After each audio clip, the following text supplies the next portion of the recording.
नमस्कार शेतकरी मित्रांनो. शेतकऱ्यांसाठी अत्यंत महत्त्वाची बातमी ती म्हणजे आज आपण डायरेक्ट शेतीमधून बघणार आहोत की काल झालेल्या गारपीटग्रस्त शेतकऱ्यांमध्ये कोणकोणत्या शेतकऱ्यांचं कसं नुकसान झालं आणि सरकार याबद्दल किती गांभीर्याने घेते आपण सर्व बघणार आहोत मित्रांनो. त्याचबरोबर आता नुकसान तर झालं, पुढे शेतकऱ्यांनी काय करायचं यासंबंधी सुद्धा आपण नवीन माहिती आज घेऊन आलो मित्रांनो. त्यानंतरच शेतकऱ्यांना त्याची मदत मिळू शकते. तर मित्रांनो काय काय झालं बघू शकता मित्रांनो, की कसे झाडं हे पडले आहे, शेतकऱ्यांचं अतोनात नुकसान झाले, हातातोंडाशी आलेला घास पुन्हा एकदा निसर्गाने हरवून नेलेला आहे.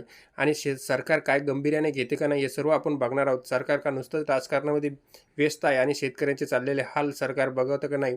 आजच्या अर्थसंकल्पीय अधिवेशनामध्ये आता शेतकऱ्यांबद्दल काही घोषणा होती का नाही हे संपूर्ण आपण बघणार आहोत. ते बघा मित्रांनो, झालेलं नुकसान शेतीचं, गव्हाचं, त्याचबरोबर शाळूचं अतोनात नुकसान झालं. डायरेक्ट शेतकऱ्याचं गहू व शाळू डायरेक्ट जमिनीला लगत हे झाले मित्रांनो, डायरेक्ट झोपी गेले.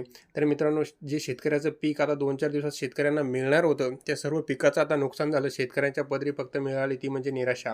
यावर सरकार आता किती गंभीर्याने घेणार आणि कोणकोणत्या जिल्ह्यांमध्ये मित्रांनो ही गारपीट झाली, आपण त्याबद्दल सविस्तर माहिती बघणार आहोत. तर मित्रांनो, सर्वप्रथमचा जिल्हा तो म्हणजे बुलढाणा जिल्ह्यामध्ये सुद्धा खूप अतोनात नुकसान झालं. त्याचबरोबर अकोल्यानंतर जालन्यानंतर छत्रपती संभाजीनगर. परंतु मित्रांनो, आता तुमचं नुकसान झालं तर तुम्हाला या नुकसानीसाठी सर्वप्रथम 72 घंट्याच्या आत प्रधानमंत्री पीक विमा योजनेचं जे ॲप्लिकेशन आहे, म्हणजे क्रॉप इन्शुरन्स या ॲप्लिकेशनवर जाऊन आपण आपली तक्रार नोंदवणे अत्यंत महत्त्वाचे आहे.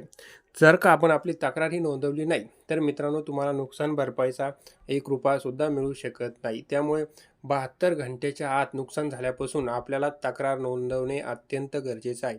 मित्रांनो, आपण जाऊन आपल्या शेतामध्ये जाऊन त्या लोकेशनला जाऊन तेथील पिकाचा आपण फोटो काढून हा अपलोड करणे, तेव्हाच आपल्याला मित्रांनो ही नुकसान भरपाई मिळेल. मित्रांनो, ही होती माहिती आवडली असल्यास नक्की चॅनलला सबस्क्राईब करायला विसरू नका. धन्यवाद.